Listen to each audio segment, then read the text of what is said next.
You access the database with your intent, you give it the kind of output you want, and then you just let it happen. We're going to manipulate time in these experiments. We're going to go forward and backward in time.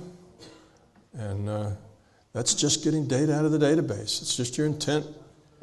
So don't feel like that's a problem. Time is a variable. Okay, let's see, what else are we doing here? We're going to do some diagnosing. Diagnosing is where we see what's wrong. Healing is where we try to fix it. Two different functions altogether. Okay. In diagnosing, you are setting up an output format and you're asking for data about what's wrong, about the source of what's wrong. Okay. Healing, you're actually projecting something to what's wrong and changing it. All right. Don't interpret. Don't guess. Don't try to figure out what it is you're doing. Tell your intellect to sit down and be quiet. Don't process it. Just don't think about it. Just do it. Let your mind open. Get what you get. Doesn't matter, right or wrong. What we're trying to learn here is the process, not get right answers. Don't make this a get right answers issue. If this is a get right answers issue, you probably won't do very well because you'll be too focused on getting right answers that you won't be able to keep your intellect and your processing out of it. Don't try to get right answers. Just try to do it the way it comes. Be open and get what comes. All right.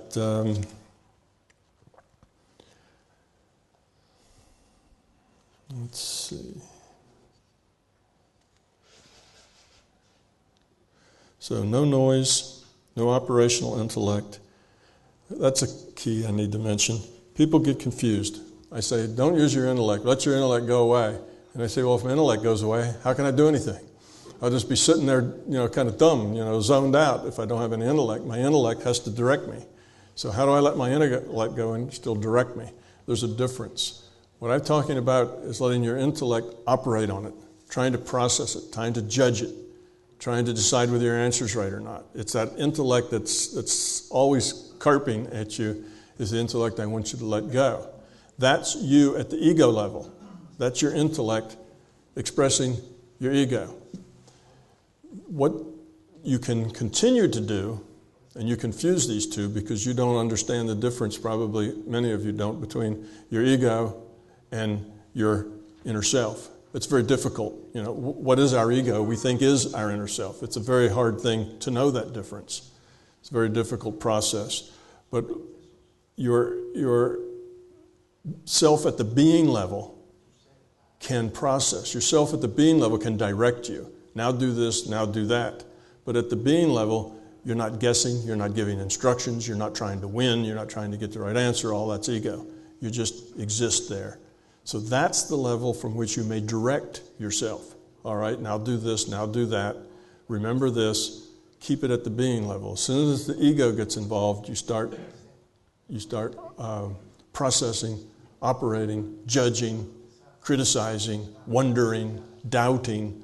All that stuff takes place at the ego level. That's the part you want to let go of. All right. Okay.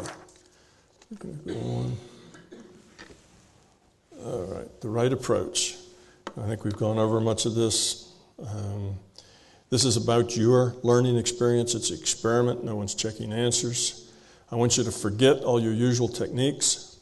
I know some of you have some probably very elaborate and very useful techniques, but just let those go. Relax. Forget about formal meditation. You don't have to get into a meditation state. That's not where you have to start. I know we believe that that's necessary. We have to do something special, get in that foggy meditation state before it works. It doesn't actually work like that. It's just a shift of your intent to a different data stream. It doesn't leave any tracks in us now. It's just something you can do. It's just that easy. You just have to get out of the way and let it happen. Don't try to do it. Let the information come to you. Just execute my instructions to the best of your ability. Participate. Observe what happens with open-minded skepticism. You are an independent, detached observer.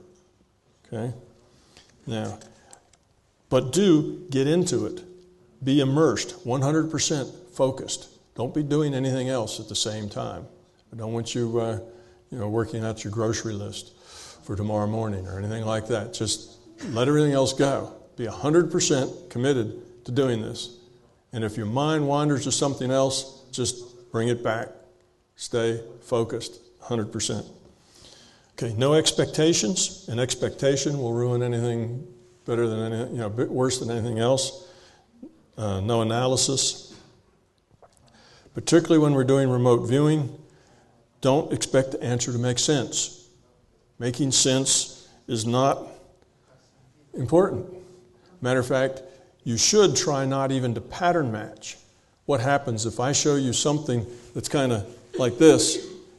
You'll look at it and say, "Oh, that's a flower," because it's kind of like a flower. But that's a pattern match. It really isn't a flower at all. It's one of those apple cores, you see. And you see a flower because you do a pattern match. Try not to even pattern match, just what you see. If you see something that's kind of curly, goes around in a circle, then draw something curly that goes around in a circle. Do you have anybody hand out the pages yet for you? Anybody? No? Well, let's do that while I'm talking here. Hand those out. I have answer sheets for you, so I'm going to ask you to do things. Then you're going to come back. You're going to write down some of your data because I don't expect you to remember all these things. We're going to stack up a whole lot of experiments at once.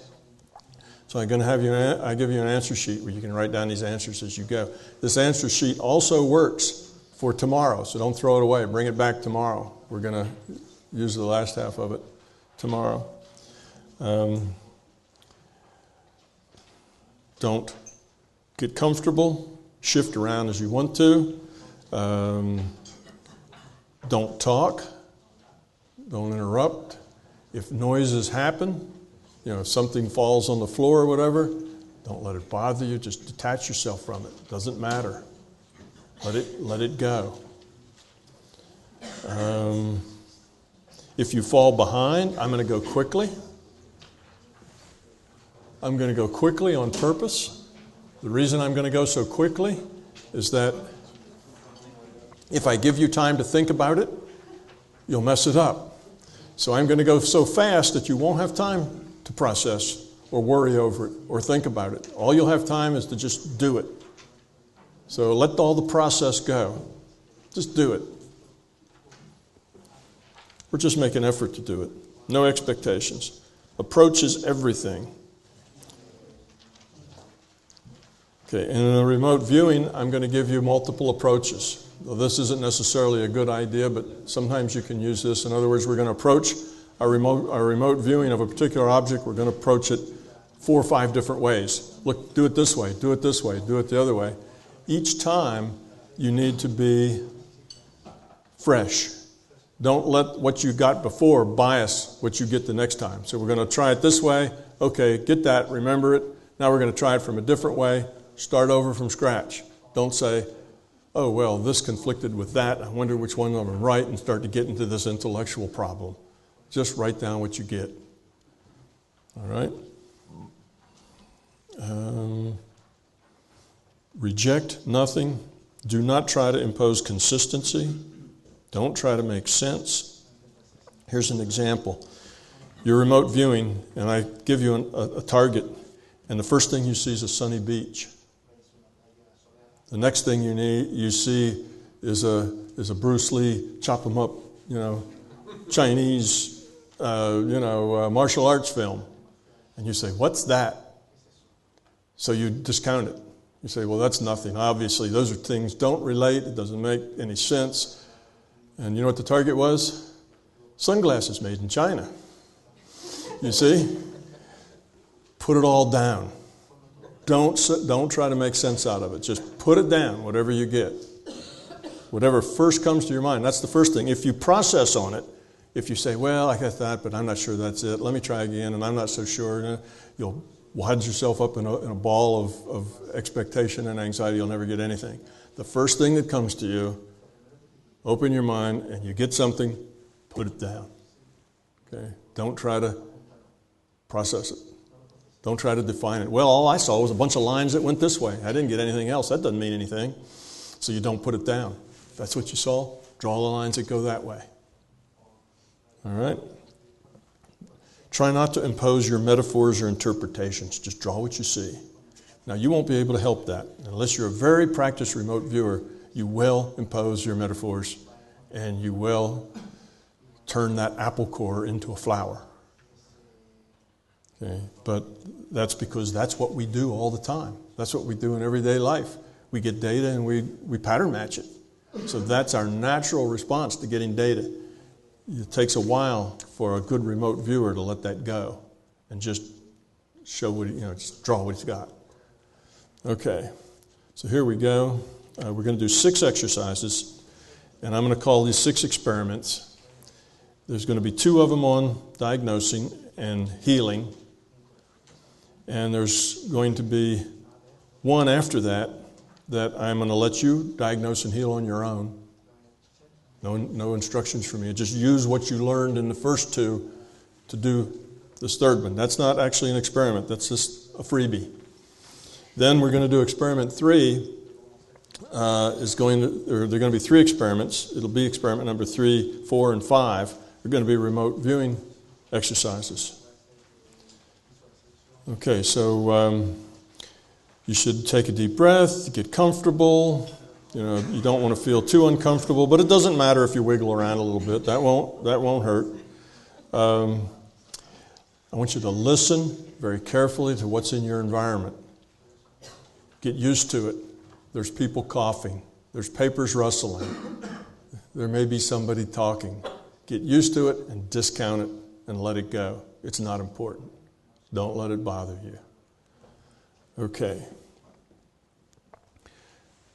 Relax. Give my voice 100% of your attention. Don't intellectualize. And for those who are going to be watching this video, intend that you are looking at these people and at these remote viewing objects as they were given on November the 5th, 2011. Your effort to diagnose and heal will be applied to generally promote their better health, and whether the remote viewing test objects still exist or not makes no difference. You will see them as they were on November 5. Okay?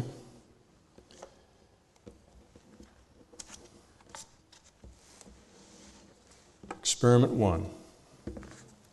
See or imagine a 3D humanoid outline. Looks something like a thick gingerbread cookie. Intend clearly that this humanoid outline represents the physical health energy body of Thomas L. as it exists at this moment, and then hold that intent. Intend clearly that the energy that represents health in this energy body be white, and what represents a health problem be dark. The more serious the problem, the darker the energy looks, and hold that intent. Intend that the humanoid's shape's back is facing you. Its right side is now the same as your right side. Hold that intent. Notice where the dark areas are and which are most dark. With your intention on the dark spots, rotate the image of your viewing angle so you are looking at a side view. Now slide that around to the front view.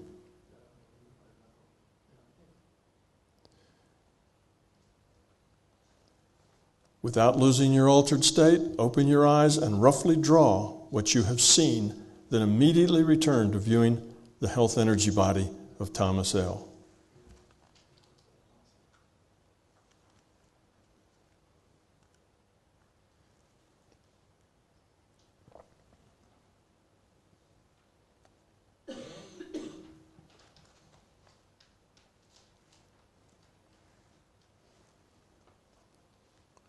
Now repeat the last few steps and check to see if you get the same thing. Make sure you have drawn it more or less correctly. Make corrections as needed.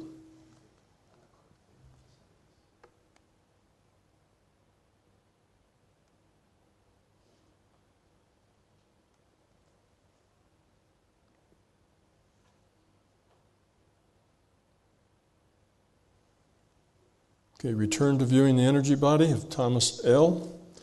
Diagnosis is complete, but continue to look at that health energy body. Now, use your intent to direct a beam of high-powered, high-intensity, bright white light to each dark area.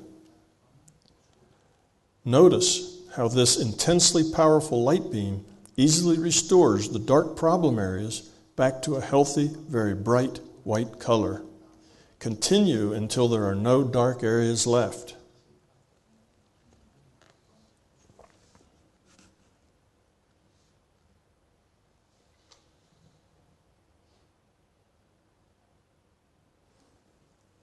Now use the beam to make the entire energy body glow with intense white light. Make the white so bright that it hurts your eyes. Then put on sunglasses and crank the brightness up even further.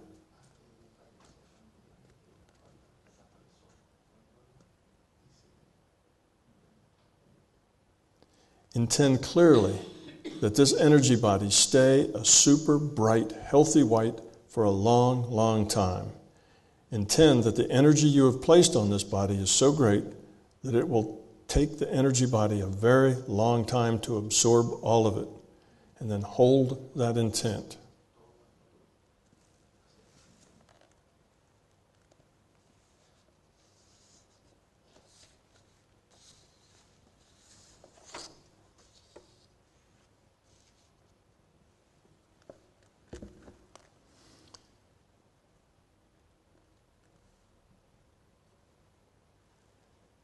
Experiment 2. See or imagine a 3D humanoid outline, like a thick gingerbread cookie. Intend clearly that this humanoid outline represents the physical health energy body of Patricia M. as it is this moment. Then hold on to that intent.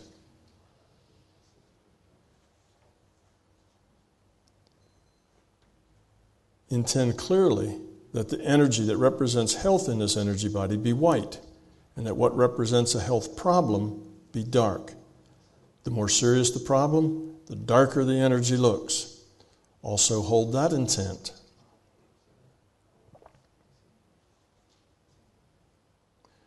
Intend that the humanoid's shape's back is facing you. Its right side is now the same as your right side. Hold that intent. Notice where the dark areas are and which are most dark.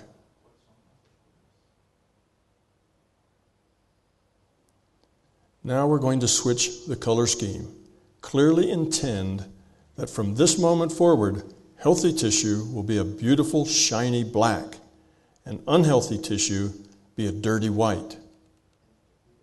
The more serious the problem, the brighter the white energy looks. The worst problems glow with intense luminosity, with beams of white light protruding from the afflicted areas. Tiny afflicted areas, even single cells, will be visible in this view.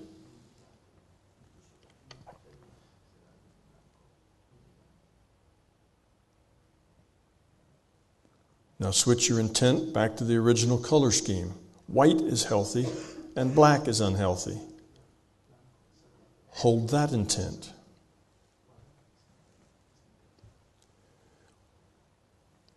With your intention on the dark spots, rotate the image of your viewing angle so that you are looking at the side view. Then slide around to the front view, back to the side view, return to the back view, and then end up with a front view.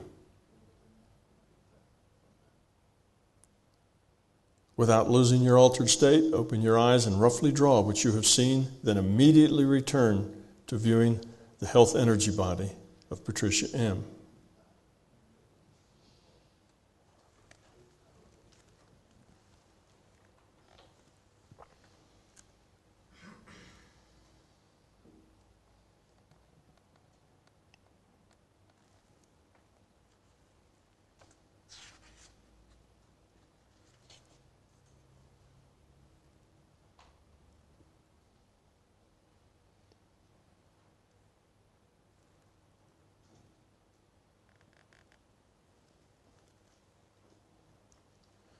Okay, you should be viewing the energy body, the health energy body of Patricia M. Now zoom in for a closer look. Get closer and closer until you can see individual cells. Then notice the insides of individual cells. Look for the problem at the cellular level. Intend to see problems inside the cell in red.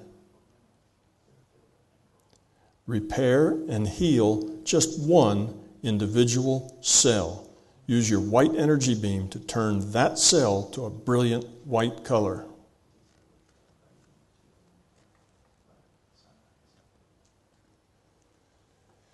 Now intend clearly that every afflicted cell be changed in the same way as the one you just healed. Watch them all instantly turn bright white as they follow your intent and take on the healthy characteristics of the one cell you just healed.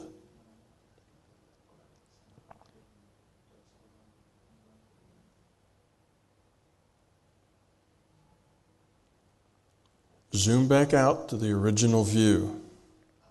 And again, look at the total health energy body of Patricia M. Now use your intent to direct a beam of high-powered, intensely bright white light to make the entire energy body glow with an intense white light.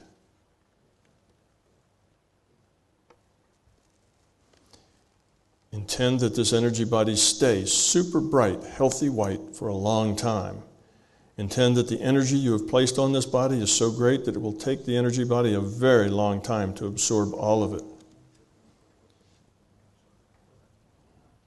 Then let that image go and simply float in the void for a moment.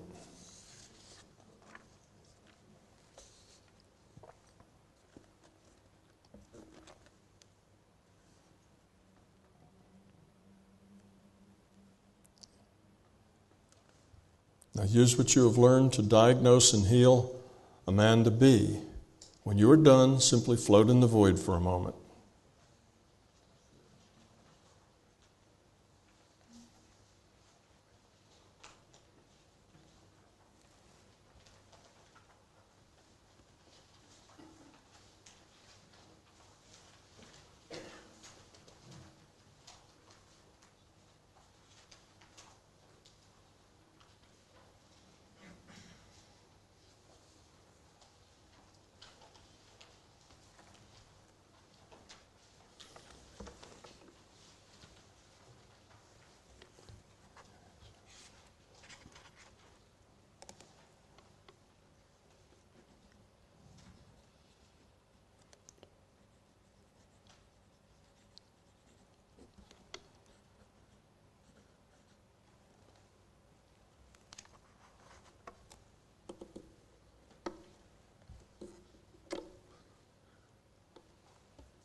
Okay, experiment number 3.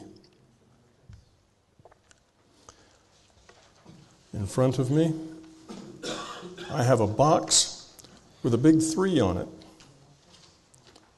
Intend to have an image of what was intended to be in the box put on a screen or a monitor in front of you. Remember what you see.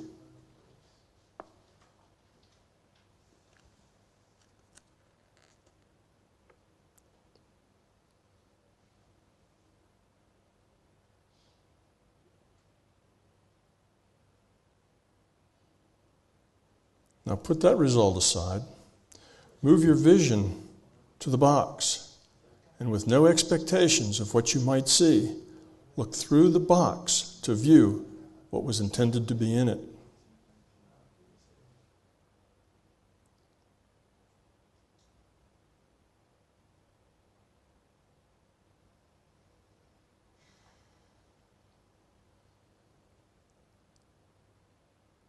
Now put that result aside. Next, get a sense or feel for the utility of what was intended to be in the box. What does it do? What is its uses and functions?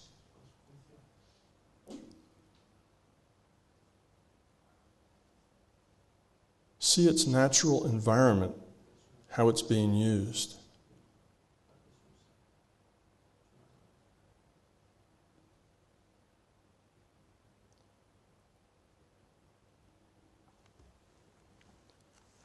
Okay, without losing your altered state, open your eyes and write down or draw what you saw each time. Then immediately return to the void.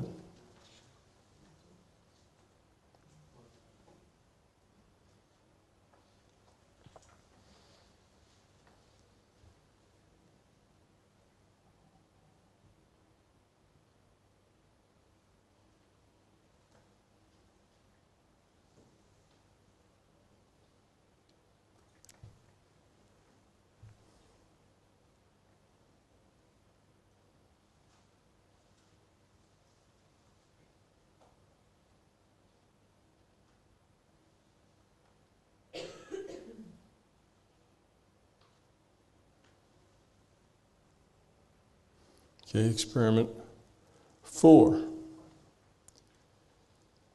Intend to go to a spot on the surface of the earth that has these coordinates: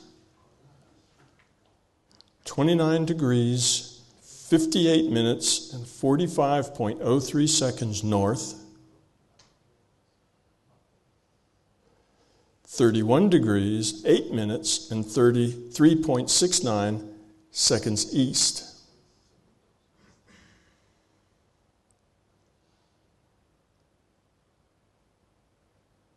Look around. What do you see there?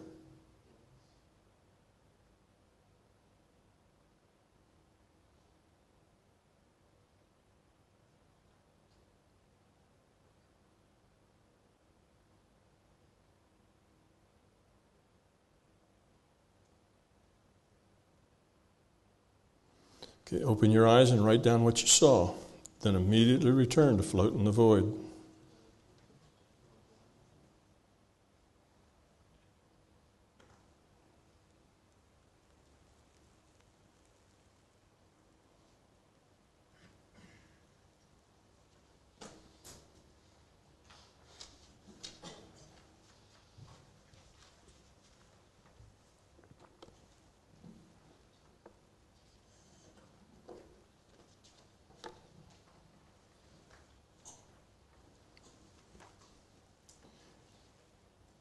Experiment 5.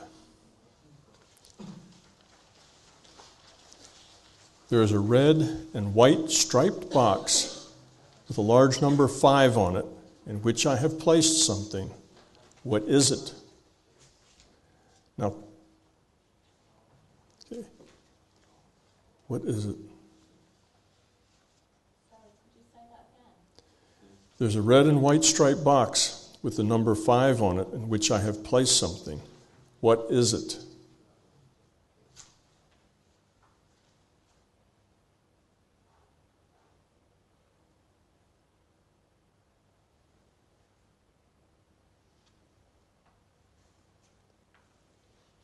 Now put that result aside and move your vision to the box itself. And with no expectations of what you might see, look through the box to view the object.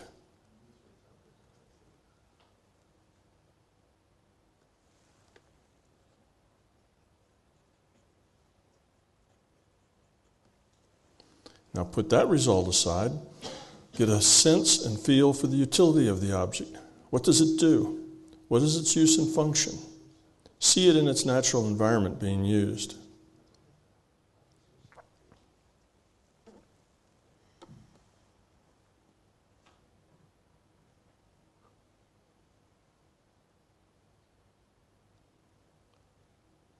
Without losing your altered state, open your eyes and write down or draw what you saw each time, then immediately return to float in the void.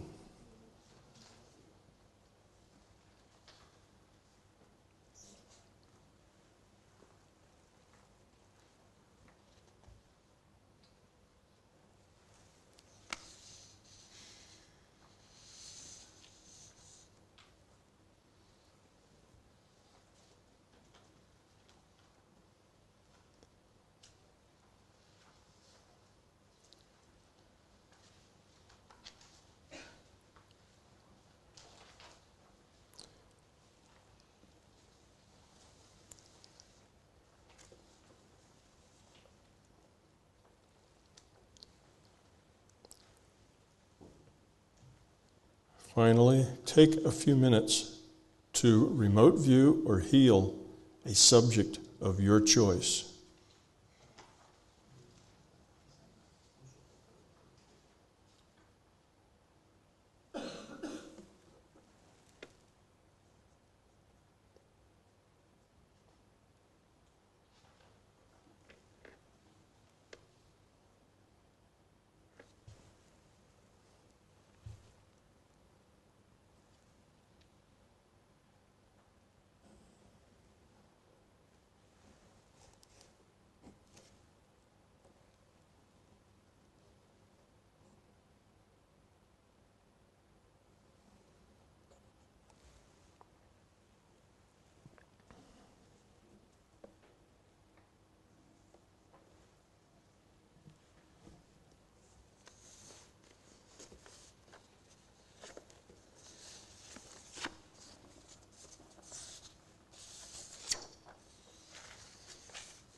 Okay, open your eyes and let the experience go. Slowly and gradually re-embrace the physical world. After you have fully returned, write down any notes on any of the experiments you might wish to remember, or any comments or questions that may have come up.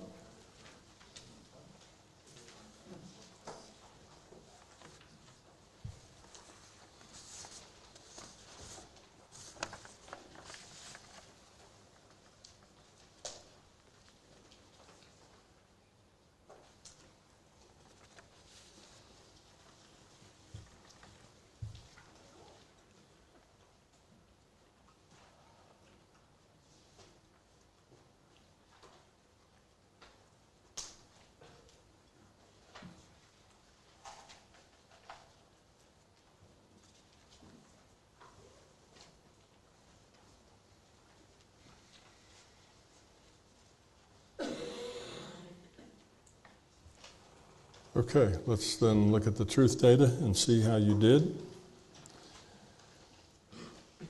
Experiment 1 was Thomas L.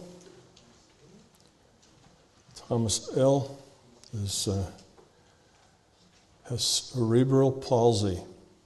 Brain does not sufficiently support coarse or fine motor control. Now, you may have noticed a problem with the head, the brain. If you looked at causes, if you forgot to include cause in your intention, you may have seen whole body, because that affects the motor coordination of the whole body. So the whole body is affected, but the cause would be in the head. Okay. Particularly would have been the eyes in the head. He has 5% vision in one eye intermittently. It's not that there's anything wrong with the eyes, but it's the brain doesn't process the data collected by the eyes properly. So again, it's a brain issue. But there's a kind of an accent on the eyes with this one. Okay, so that was experiment 1. Experiment 2, Patricia M. has limited small cell lung cancer in her right lung. That was diagnosed in July of this year. Okay. Now you notice we changed the color scheme when looking at Patricia. When you look at cancer, particularly if the cancer has been treated, and since this was diagnosed in July, one would assume that it had been treated by now, you'll find that the chemo and even the surgery and the radiation will sometimes leave a few cancer cells by themselves. Now, these cancer cells can reimplant in another 4 or 5 years. They can be right back to the same problem. They can regrow. So it's very important to get every single cell when you're dealing with cancer. You can't get 99.999% of it and win. You need to get 100%. It's much easier to see a bright glowing spot on a black background than it is to see a tiny black spot the size of a cell on a white background. That just disappears. That's why in this case we switched the color scheme and said that what was wrong, the problem was white, and it would show out. So you can see a black body and you can see these white beams of light just sticking out of it like quills on a porcupine. That will indicate a single cell that's having a problem. You see, so that's just the color scheme that I'm giving you, the black and white, and the white being good and healthy, the black being bad. That's just a tool. There's nothing fundamental about it. It's a tool. It's our specification of the output format that we want the data in, and we can do that. When we get data, we can specify the output format we want it in. Sometimes one format's better than the other. Some that we're going to do tomorrow, we're actually going to get a graphical format. Now, I've thrown an awful lot at you at one time, but I just wanted you to see the process, the technique, and approach it, and realize that you can do this without going through a lot of preparation or process ahead of time. It's not about getting in a drowsy, deep meditation state. It's just about focusing your intent. That's all it's about. Okay. Let's see, what else did we do with that? Oh, we changed the one cell. We used a tool that leveraged our time to be more effective and more efficient. Instead of finding thousands of cells that we'd have to go around one at a time and make them healthy, that would take a very long time and lots of energy. So we use the tool where you do one cell and then have an intent that all the rest looks just like the one you did. They're done, just like that. This is a game of intention. You can use tools to help you focus that intent. See, it's just a way to kind of leverage what you do very carefully once and then make it apply everywhere. Just some tricks of the trade, if you will. Okay, now, your freebie that you did on your own of Amanda B. Amanda B has several herniated discs in her back, so you should have seen several black spots on a spine. Now, when you look at a spine, that'll make a very big difference when you take that side view. You see, if you see dots on the spine on a front view, how do you know those dots aren't on the belly? You see, you don't know because you're seeing it right through the body. That's why we turn to the side view, so we can tell the difference between what's on the spine and what's on the chest. Otherwise, you won't know because they'll look the same. You're looking right through the body. You're getting the black spots on the spine overlaid with any spots that might be, on the chest or in the front. So that's why we have to turn sideways. Suddenly you can see the spines on this side and the front's on the other side. All right, so that's why we did that. Otherwise, they'll all look the same. You can't differentiate them from that one view. Again, you must be careful how you query the system. Okay, now we got to experiment 3. And experiment 3 has a little story that goes with it.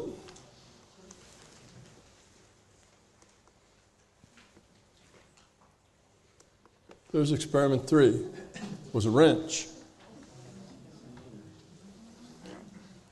That's what was intended to be in the box. What actually is in the box is nothing at all. That's because when I came through security in Madrid, they looked at that 6-inch wrench and thought it was a weapon, and they confiscated it. So At first I thought, well, I'll have to get another wrench. And then I thought, well, no, this will be a good learning opportunity because you see, it doesn't really make any difference. Whether it's in the box or not, it makes no difference. All the data is there in the database, just the same. So if you go look at what was intended to be in the box, it's no different than looking what's in the box. It should work just as well one way as the other. And it doesn't matter what they did with it. If they took that wrench and threw it in a fire and melted it down, it makes no difference. You're not looking at the wrench anyway. You're looking at the data in the database. Okay? So it really doesn't matter. So you should have had an equal probability of getting it right, whether it was in the box, whether it's destroyed, it doesn't matter. People who have done this on YouTube, and months later, they'll look at these things and they'll get them right. They'll say, such and such is in a box. Well, that's not in that box anymore. That was in that box 3 or 4 months ago. That went out of the box a long time ago. But they still see it because they're getting the data of what was in the box is their question. What was in the box while that demonstration or when that exercise was being done? That's the right question. Not just what's in the box now. Now, it could have been what's in the box now, but in this case, that wouldn't have worked for you. That's why I purposely said, what did I intend to put in the box? Should work just as well. All right, now we went to these geographic coordinates.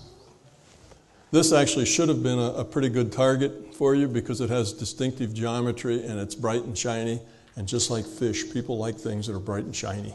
They tend to get hits, remote viewing on bright and shiny objects more easily. But you may have seen this. If you interpreted this as a pattern match, it could have been any number of things, that you might have pattern matched this to. But anyway, that was that. All right. Now, about the spot on the Earth with coordinates. Now, unless you're very good at geometry, you have no idea where those coordinates were. Most people don't. Remote viewers, professional remote viewers, tend to use coordinates like this, except their typical protocol is that somebody comes up with coordinates of a remote viewing target. Those coordinates are then sealed in an envelope. Somebody else who has no idea, they're putting a bunch of 50 envelopes. Somebody else comes up, a different person, picks one of the 50 envelopes, they have no idea what's in it. They never open the envelopes. They just hold this envelope and say, go to the location whose coordinates are in this envelope. You see, it's double blind. Nobody knows what's in that envelope. Nobody's looked. One guy put it in, but he put it in a bunch.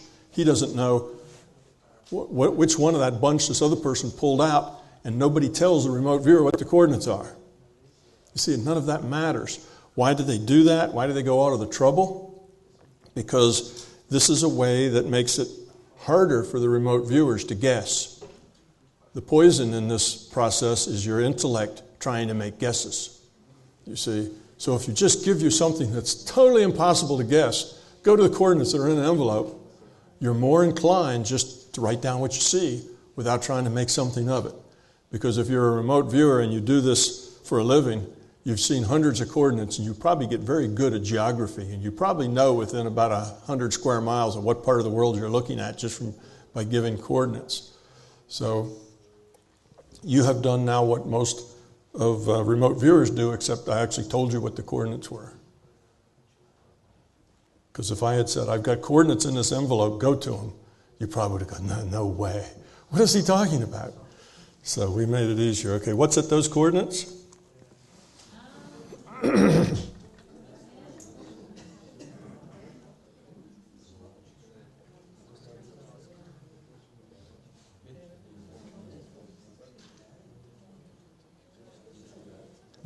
Of course, the good news is, even if I had misspoken and misread and gave you the wrong coordinates, if in your mind your intent was to go to the coordinates for the object that I wanted you to go see this time, you'd have gone there anyway. The fact, the numbers that I read were really irrelevant. Didn't make any difference.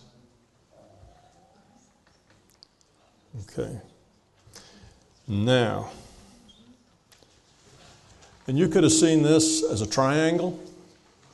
You may have seen it as like a point on a spear. I'm not sure what else. You may have just seen it as a shading problem. Lighter shades on either side with a darker shade in the middle.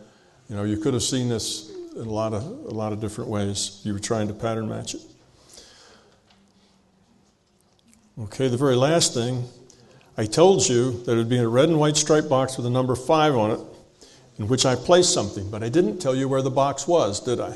I just said it was in a red box with 5 on it. That box is sitting on my desk at home in Huntsville, Alabama. You see, you don't need that information. You don't need to know where it is. All you need to know is that there's a target, and you want to go find the target I'm talking about. All right, so what was in the box at home on my desk? Now, that's a hard one. Now, this one was actually not hard if you were a good remote viewer that just got what you saw. But if you pattern match, like is our habit, and probably almost all of you were pattern matching because that's just what we always do. It's a hard habit to break. You could have seen that as a person with arms. I've had people tell me that was a clock. Why? Because it looks like it has 2 hands. They get clocks. You probably saw it as almost anything but a cork puller because that would have been a hard pattern match for you. But you may have just seen it as a stick, with a line this way and then lines that way. So you have to look and do your own judgment of whether you got any of the aspects of it right or not. Okay. So those are the things.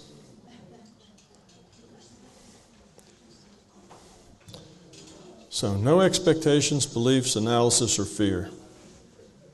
That's what was important here. One of the things you had to do was hold multiple intents. You had to hold all of those intents in your mind at the same time. Your intent that you're seeing the health energy body, you just can't let that go and forget about it. You have to hold in your mind that intent that you're seeing that energy body. Keep that intent in your mind. Now that you're keeping the intent of which direction you're looking at it, you have to hold that intent. Now you have to hold the intent that what's dark is not good and what's light is good. You have to hold that intent. And then you're putting a light beam on it. You have to hold that intent.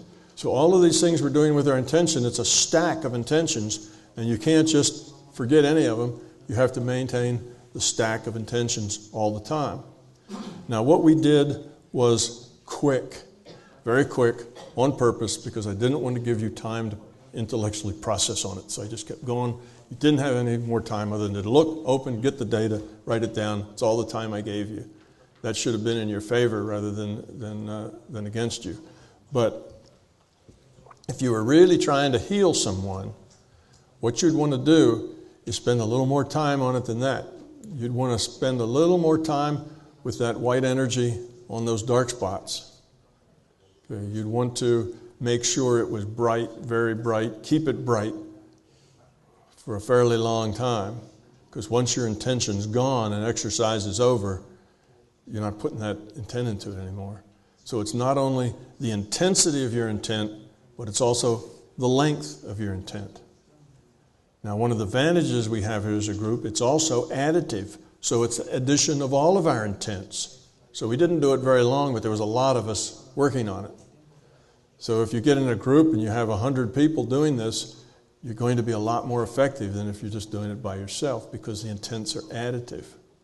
You have a whole bunch of people giving an intent to change the probable future in a certain way. It adds.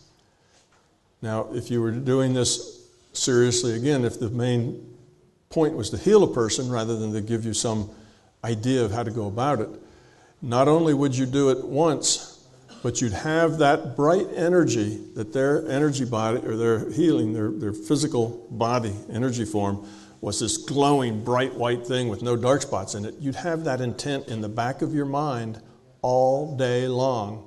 And 4 or 5 or 6 times during the day, you just kind of check in on it, make sure that it was bright white, and then go on about your business. And what do I mean by keeping it in the back of your mind? It's like this. If you had a very important appointment, if you show up today at exactly 6 o'clock, plus or minus 3 seconds, I will give you $100,000. You wouldn't miss that, would you? You'd be there. You'd go buy a watch, that was good to the nearest tenth of a second. You would do what you had to do, and it's not like you'd say, oh, I forgot all about that, You wouldn't. You'd have it in the back of your mind. You'd be focused on it all day long. That's what you need to do in this healing. Have it in the back of your mind. You can still be doing your job, be doing your work, having conversations. Just let it in the back of your mind that you're healing this person and you want them to have a bright, white health body. And you keep doing it. It's just keep pushing energy in. It's cumulative. So a whole lot of little bit of energy over a long time adds up, you see. So even though it's only a mild intent because you're busy doing other things, but the fact that it runs all day long is actually pretty powerful. It does a lot of good. So keep it in the back of your mind. 4 or 5 times a day, revisit it, brighten it up, let it go again. Do that for about 2 weeks, every day for about 2 weeks. And I would say if you do that, what I've just said, you have about an 80 or 90% chance of healing someone. You probably will succeed. Now, if you heal someone, you won't know whether they just got better because they just got better and that was circumstance, or whether you actually healed them. You can't do it once. You have to do it over and over and over again to where you get good statistics, to where you know that you're doing something. If half the time it works and half the time it doesn't, that doesn't mean much. It's probably just chance. It could be chance. You don't know. So you have to practice. Do this hundreds of times. But each time, if you really want to see results, keep it in the back of your mind. Hit it 4 or 5 times a day, all day for about 2 weeks. Do that and see. You will probably have an effect. Any one of you singly would probably be able to see effect. If you do it on 10 or 15 people, I'd be surprised if you didn't come out with results, even with that few, that made you feel like you were being effective. This is not hard to do. Let's see, what else? We got the orientation, white on black. You notice we parallel processed. You were here listening to me in this reality. You'd open your eyes, you'd write down, you'd go right back.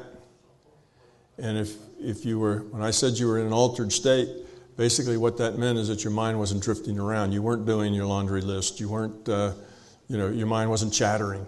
It was just engaged with me 100%. That's all it takes.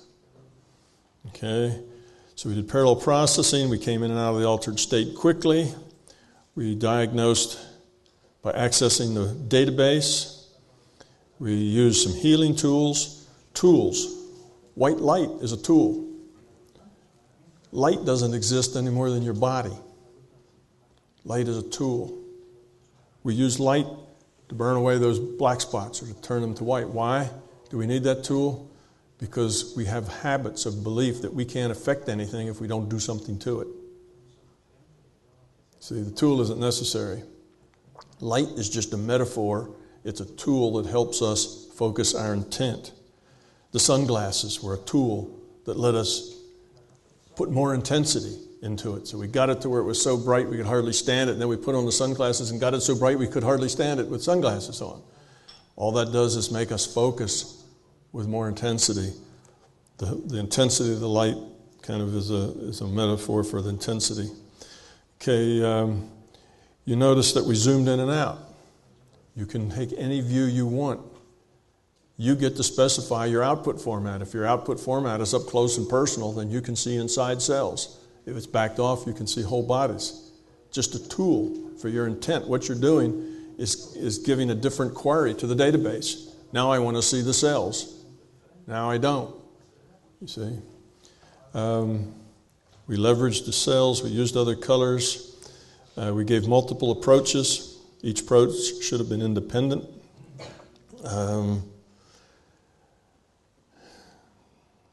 Don't reject anything. Don't try to impose consistency. All right, so we did all that. A few things to consider before we're done. This was about the process, not about the results. If it was the results that mattered most, we would have done something a little differently, but I wanted to get a lot of process out there and lets you see that you can do this. I know I expect that some of you got a lot of it right. Mostly in the groups, you know, we have a few people who get them all right, and we get a lot of people that get some of them right, and we get almost everybody gets pieces of it. That's just kind of the way it is. Sometimes people get nothing at all. Sometimes people say, well, I could imagine that gingerbread cookie real easy, but as soon as I thought that it was an energy body, it went away. I couldn't see anything. It was just total black. You know, that's a performance anxiety issue. About the process, not about the results. Was it real? Was the data that you got accurate? Well, you've got some feedback now because I told you what the answers are. But if your mind was, if you approached it with the attitude that I described, yes, it was real. You don't know that, though, until you get the feedback and check the data for many times. Let's see. We've gone all through that.